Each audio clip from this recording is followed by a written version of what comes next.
Tony? Listen up, Tony, speak.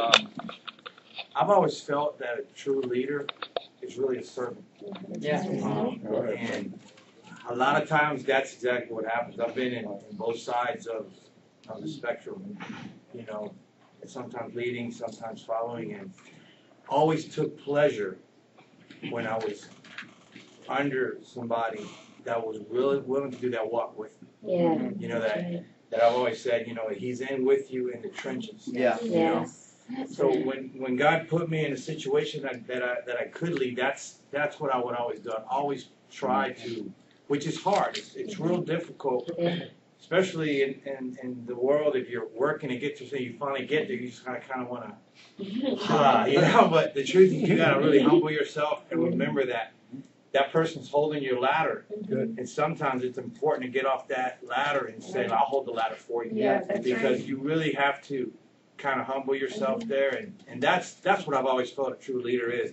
And anybody that falls into a leadership position, whether it's your business, your job, here in the church, or whatever God throws your way, when you're in that position, just remind yourself and ask yourself, what am I doing for the people that I'm leading? Because if you're really not doing anything but giving direction and delegating, you're not a leader, you're a delegator. There you go. You know what I mean? There's a big difference. But if you can really go down and get on that level with them, and you're willing to backstep yourself to do the work or whatever, that's what, you know, God's always put in my heart that a true leader is. And that's not what the world says. The world says that the leader is a CEO that just says, Do it. do it, do it, do it, do it. Yeah. But when you really steady, successful business leaders or in ministry or anything, these guys are in the shadows, man. They're in the backgrounds, and they're the bomb, you know. And then there's a big business book that I've read, and a lot of times I started really comparing it back to the Word. And then when I started finding the common denominators, it goes back to Jesus. Jesus was obviously he's God's phenomenal leader, but he just totally humbled himself, you know. And he wouldn't let his people not.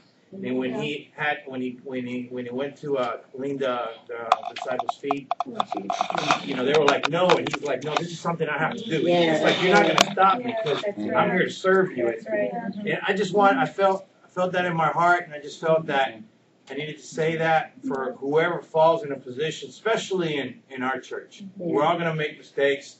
We're not always going to agree. You're absolutely right.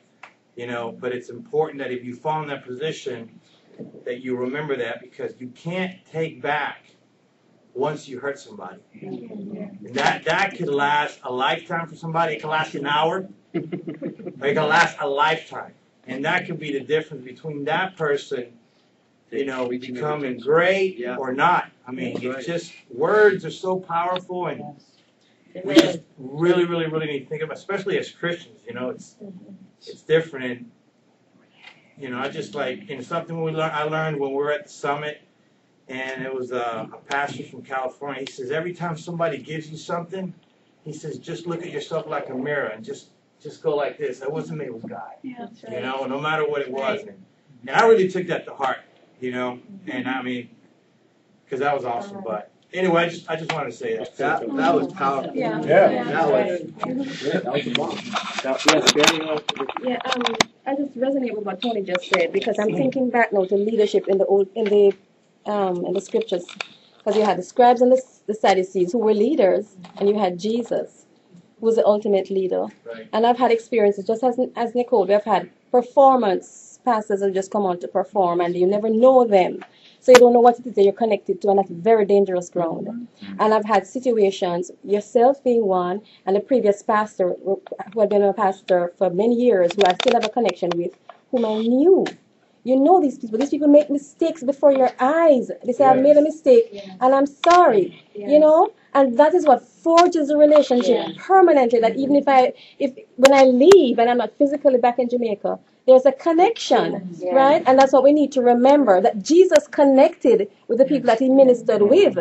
Because he never gave them a list of rules, do's and don'ts, but they knew him. They saw him when he was upset. They saw him when he was Yeah. angry. Yeah. They just knew him. He was just exposed to them, right? So I feel that the traditional way of looking at leadership, where I have to present this perfect persona, that's gone. We don't need that kind of leaders anymore. We need people who we can identify with.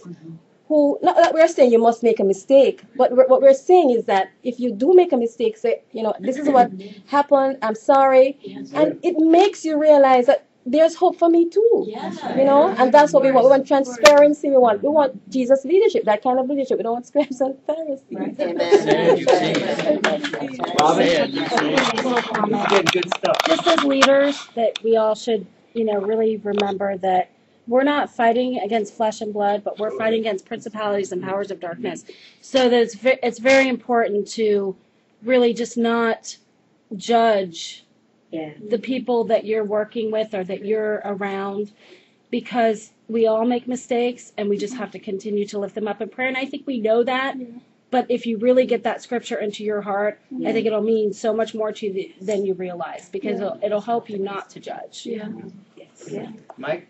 I think we got to look at it this way too. If we're doing it to please people, they're in the wrong business. That's right. If we're doing it to please God, Amen. then you're in the right business, because you're not only pouring into people, but you're pouring into the kingdom. And the kingdom is going to benefit from it. That's how we got to look at it. How is the kingdom going to benefit from pouring into that person, spending time with that person? Because Jesus spent time with people. If he didn't spend the time with those people, he wouldn't have got the results that he did. And that's what we're here. We're here to see results. And that's what we want to see. We want to see the kingdom grow. We want to see signs and miracles. We want to see people be blessed. We want to be, so that they can go out and do the same thing. Amen. That's right. And that's the mindset we have to get. And I know I'm talking to myself. Yeah. You know? Everybody else? Amen. That was good stuff. Yes. Anybody? Al? What we're talking about leadership and what you were talking about, Pastor Ken, you said something about criticism, and I think that's something that we have to be able to love each other enough that there's times that we're going to have to take it to the mat with each other, where we're going to disagree and we're going to take it to the mat. For example, when Jesus was on the boat, he was sleeping, he was chilling. All of a sudden, the waves come. Everybody's threatening. They come. Oh, wake up, wake up! And he looks at it and says, "You of little faith, how long do I have to deal with you? Waters, be still." And he goes back to sleep.